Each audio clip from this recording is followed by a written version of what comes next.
नमस्कार विद्यार्थी मित्रांनो, एमपीएससी मुख्य परीक्षा GS1 चे आपण सगळे उत्तर बघत आहोत. पहिल्या प्रश्नाच्या उत्तरानंतर आता दुसऱ्या प्रश्नाकडे आपण वळूया. दुसरा प्रश्न काय आहे बघा, वारकरी संप्रदायाचे तत्वज्ञान स्पष्ट करा. तर वारकरी संप्रदायाचे तत्वज्ञान जर 150 शब्दामध्ये आपल्याला स्पष्ट करायचं आहे, तर त्यासाठी आपल्याला काय काय मुद्दे घ्यावे लागतील ते बघूया. पहिल्यांदा तुम्ही प्रस्तावना जी आहे, त्या प्रस्तावनामध्ये वारकरी संप्रदाय हा प्रमुख भक्ती संप्रदाय होता, असा तुम्हाला उल्लेख करावा लागेल.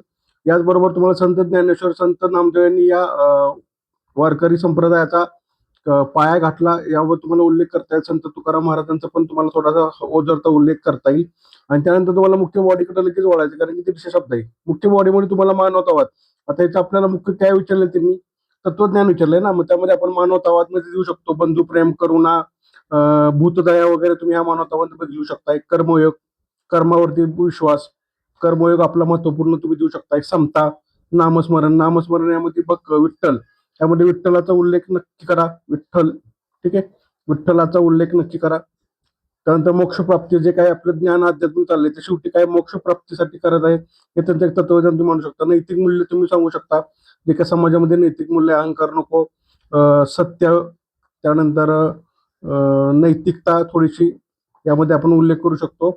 आणि साधेपणा, ठीक आहे, साधेपणा हा एक त्यामध्ये आपण या मूल्यांचा उल्लेख करू शकतो.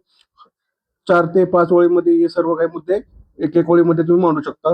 निष्कर्षामध्ये तुम्ही सामाजिक, सांस्कृतिक, आध्यात्मिक जीवनाचा पाया घातला वारकरी संप्रदायाने महाराष्ट्रामध्ये. कशा पद्धतीने जे काय आता भक्ती चळवळ दिसून येते, त्याचा मुख्य पाया वारकरी संप्रदायाने घातलेला आहे. अशा प्रकारे तुम्ही जर निष्कर्ष काढून हे उत्तर अगदी 150 ते 160 शब्दामध्ये अतिशय योग्यरित्या तुम्ही फिनिश करू शकता. ठीक आहे, पुढच्या प्रश्नासाठी सबस्क्राईब करा.